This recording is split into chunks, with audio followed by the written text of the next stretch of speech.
y amigas, estamos conversando con Tony Bevington sobre un informe presentado por Oxfam que se llama Geografías de Conflicto y que trata sobre cómo se superponen las actividades extractivas con la actividad agrícola u otras actividades más tradicionales como la pesca. Y lo interesante es que se comparan dos países que uno puede pensar que son muy distintos, como Perú y Ghana, con historias muy distintas, pero donde hay algunas características similares. Tony, en este debate sobre las industrias extractivas, una de las posiciones, de los planteamientos que se han hecho desde la sociedad civil y de diferentes organismos, es el tema del ordenamiento territorial como una herramienta para justamente lograr un equilibrio, ¿no? Una mayor armonía en algunos casos y en otros casos que quede claro a qué actividad se le da prioridad, ¿no? Hay una política nacional aprobada por el Acuerdo Nacional y en la ley está entrampado un proyecto de ley hace un buen tiempo y recientemente hemos tenido un decreto, un conjunto de normas en los cuales se dice que el ordenamiento no define los usos del territorio, cosa que suena un poco contradictorio. ¿Cómo ves tú el debate sobre ordenamiento territorial en el Perú?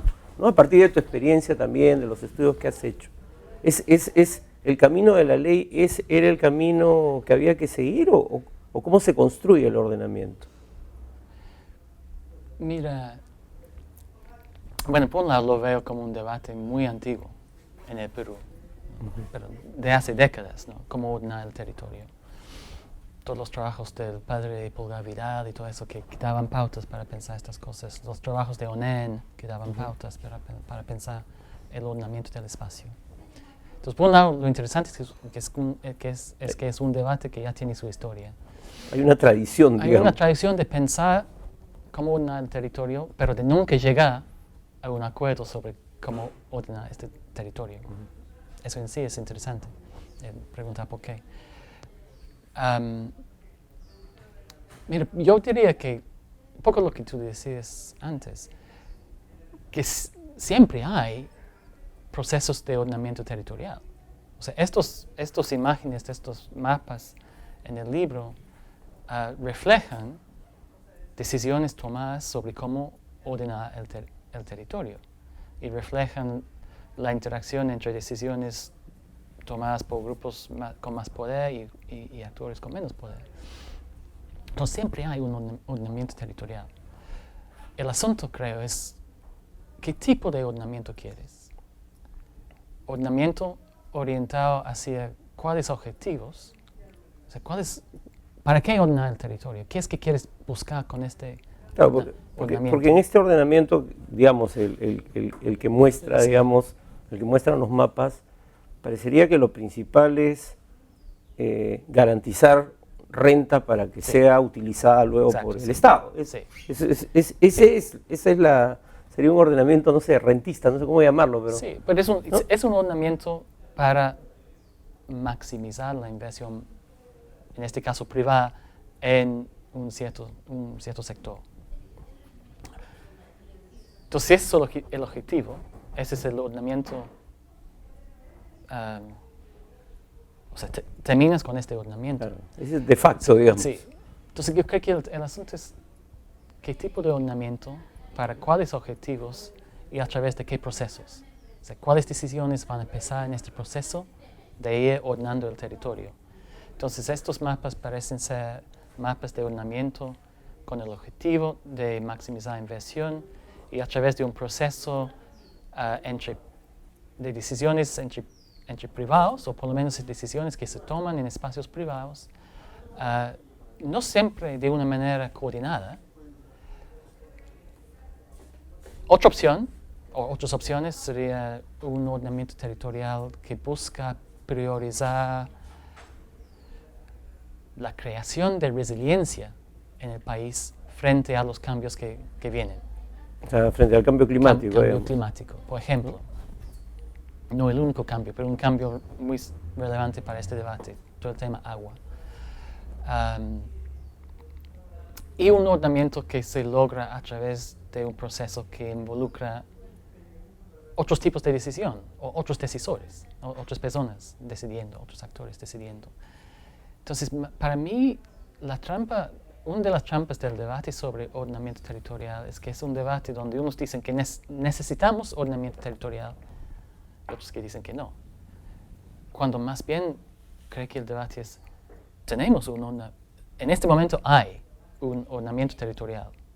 Que genera una serie de conflictos. ¿Es lo que queremos? ¿Está orientado hacia objetivos que queremos priorizar? ¿Sí o no? ¿Es un proceso que queremos o queremos otro proceso? Para mí el debate debe estar por ahí, no sí o no. Claro, y ese es un proceso que va más allá de un aspecto técnico, como se ha querido plantear. Desde el gobierno en particular se ha puesto mucho énfasis en que este es un trabajo, la zonificación y el ordenamiento, tiene que ser un trabajo técnico y no tiene que estar sesgado por ningún tipo de idea política, ¿no? Pero finalmente son decisiones políticas. Ese proceso es un proceso político, de negociación, de acuerdo. Pues yo diría que es político y es técnico también, o sea, necesitas el análisis. Claro. Lo interesante de este trabajo para mí, en este caso, fue a nivel personal una colaboración con 3 colegas quienes no vienen de una trayectoria de trabajo sobre industrias extractivas. Son ecólogos y expertos en sistemas de información geográfica y ven al ejercicio como un ejercicio técnico. ¿Qué datos podemos conseguir? ¿Cómo podemos limpiar los datos? ¿Cómo podemos analizar los datos? ¿Y cuáles son las expresiones que logramos a través de este análisis? Claro, y lo que presentan son las evidencias frente a la cual habría que empezar a ponerse a pensar. Sí, más allá de, aunque el título obviamente es muy vendedor. Muy vendedor por parte de Oxfam quizá. Pero el documento como tal intenta ser un poco más neutro sobre estas cosas. Pero sí es un proceso que necesita insumos técnicos. Hay que tener procedimientos técnicos acordados entre todos. Pero el proceso de ir decidiendo... Pero no te puedes quedar en el diagnóstico nomás. La decisión sobre cuáles van a ser los objetivos de este proceso de ordenamiento territorial y quiénes van a participar, estas son decisiones políticas y sociales. Ahora, ustedes señalan en la introducción el tema de la incertidumbre, que es un tema que siempre en varias conversaciones lo hemos conversado, ¿no? Y en el caso de las concesiones, del otorgamiento de concesiones mineras, ¿no? Y en general en la presencia de las industrias extractivas, hay una carga muy fuerte de incertidumbre en la población, que a veces no se entiende, ¿no? Pero que es real, digamos, porque la gente normalmente no sabe, a veces ni siquiera sabe qué cosa significa una concesión, ¿no? ¿Cómo poder salir de esa trampa, no de la trampa, sino cómo lograr que así como las mineras se blindan con sus seguros, la población también tenga seguros frente a esta incertidumbre que genera cualquier concesión que se entregue de exploración, en fin? Wow, ¿qué tipo de seguros podrían tener? Una buena pregunta, ¿no?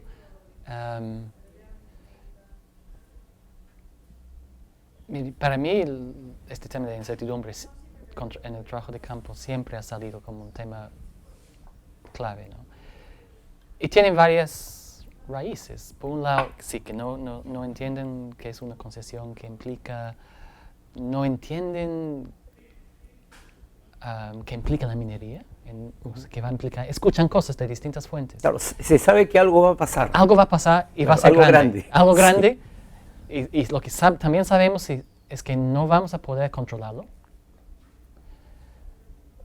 Y lo que no sabemos es si vamos a poder engancharnos con este proceso o no. Al mismo tiempo, tampoco sabemos qué están diciendo esta gente de Lima, quienes están decidiendo nuestros futuros. Entonces son distintas fuentes, creo yo. Si hay 2 temas claves ahí, para mí uno es transparencia, o sea, para que lo que se decide, y realmente es en Lima, si no es en otros países, pero en Lima, para que sea un poco más entendible, para que sea más abierto. O sea, no basta con que exista la información en una página web. No, ni en un documento como este, que tampoco va a circular mucho. O sea, no va a llegar a la comunidad X. Entonces, por un lado, transparencia. Y por otro lado, obviamente, educación en el buen sentido de la palabra. No para decir que son poblaciones no educadas. Pero siempre hay cosas que ninguna persona entiende, ¿no? Y tiene el derecho de entender. Claro, porque implica, o sea, voy a tener que tomar decisiones en relación a esa transformación que se va a dar. Exacto. Entonces, por lo tanto, tengo el derecho de entender qué va a pasar y así tomar una decisión más informada. Y en ese sentido me parece que todo el trabajo que hacen organizaciones para trabajar con líderes, para explicar estos procesos, es clave. Obviamente no es suficiente, pero es clave. Entonces, si hay dos entradas para responder a la incertidumbre, que no es un sistema, no es una póliza de seguros para la población, pero por lo menos para que haya menos incertidumbre, es mucho más transparencia en cuanto a procesos y mucho más educación, que no es simplemente información con un documento que llega así, pero educación sobre qué implica. Claro, que ese contenido pueda ser entendido, comprendido y procesado, una digamos. Una población común y corriente como somos todos. Cualquier vecino. Sí, cualquier vecino. ¿No? Sobre eso, igual, educación sobre qué implica el cambio climático. Otra idea que empieza a circular, pero ¿qué implica? ¿Cómo nos va a afectar? Ahí sí me parece que hay áreas donde va a ser importante trabajar duro para que tengamos en distintos países poblaciones un poco mejor ubicadas para responder a estas transformaciones que vienen. Tony, se nos ha acabado el tiempo. Bueno. Quiero agradecerte, sé que has venido 48 horas a Lima como suele ocurrir. Sí, has tenido muchas reuniones y agradecerte y recomendarles. Yo supongo que el documento ya está en la página web de Oxfam, ¿no? Geografías en conflicto, lo pueden encontrar en la web de Los de mapas Oxfam. son bonitos. Sí, muchos buenos mapas que nos ayudan a visualizar la complejidad de este problema y la magnitud, sobre todo, de este problema. Muchísimas gracias, Tony. Bueno, muchas Amigos gracias y amigas, eso ha sido todo por hoy en El Arriero.